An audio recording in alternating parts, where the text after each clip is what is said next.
Hi friends. Ushodaya హాస్పిటల్‌లో ఈరోజు మా అమ్మాయికి ఎడినాయిడ్స్, ట్రాన్సిల్స్, ఇయర్ ఇన్ఫెక్షన్ 3 సర్జరీలు చేయించాలని చెప్పి అనుకున్నాము.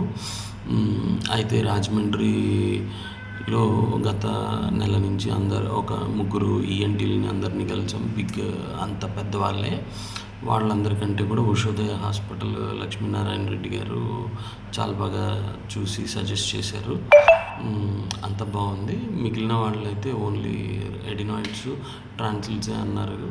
సారు నీట్గా ఎక్స్రే అన్నీ పరీక్షించి ఆయన ఐడెంటిఫై చేసి చెవిలో కూడా ఇన్ఫెక్షన్ ఉందని చెప్పి ఐడెంటిఫై చేశారు. చెవిలో గుబిలి 2 సార్లు తీశారు. చిన్న చిన్న స్టోన్స్ లాంటివి కూడా, స్టోన్స్ అంతా చిన్న సైజు స్టోన్ అంతా కూడా వచ్చింది. మా అమ్మాయికి చిన్నపిల్ల 6 ఏళ్ళే కాబట్టి సారు చక్కగా సజెస్ట్ చేసి అవి తీసేయటం కూడా జరిగింది.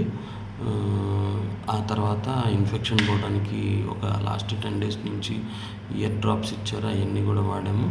ఇప్పుడు ఇది బెస్ట్ టైం అండి, చేసేసుకుంటే బెస్ట్. మీరు గోల్డెన్ పీరియడ్లో వచ్చారు. జస్ట్ ఇన్ఫెక్షన్ ఇవన్నీ ఇప్పుడే స్టార్ట్ అవుతున్నాయి కాబట్టి ఇప్పుడు చేయించేసుకుంటే మీకు ఇబ్బంది ఉండదు. ఫ్యూచర్లో అయితే ఎత్తుపళ్ళు రావటం ఇదంతా కొంచెం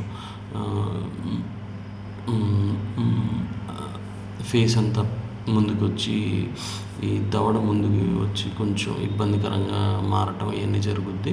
ఇప్పుడైతే ఇబ్బంది లేదు, చేసేయచ్చు. 100 మందిలో ఒకళ్ళకి ఏదన్నా రిపీట్ అవుతుంది ప్రాబ్లము, లేదంటే ఏమి లేదన్నారు. ముందు చెప్పినవి ఏమో 25 మందికి, 20 మందికి, 10 మందికి ఒకళ్ళకి అలా రిపీట్ అవుతాయి. ఇదైతే ఇప్పుడు మనం చేసే అడ్వాన్స్డ్ లేజర్ ట్రీట్మెంట్ కంటే అడ్వాన్స్డ్ ట్రీట్మెంట్లో 100 మందిలో ఒకళ్ళకి రిపీట్ అయింది. మీ అమ్మాయి చిన్నపిల్లే కాబట్టి తొందరగా రికవర్ అయిపోద్ది, ఇబ్బంది ఉండదని చెప్పారు. అందుకని ఇవాళ 2026 ఏప్రిల్ 6వ తారీఖున, ఏప్రిల్ 9 2026 చేంజ్ చేయాలని డిసైడ్ అయ్యాం.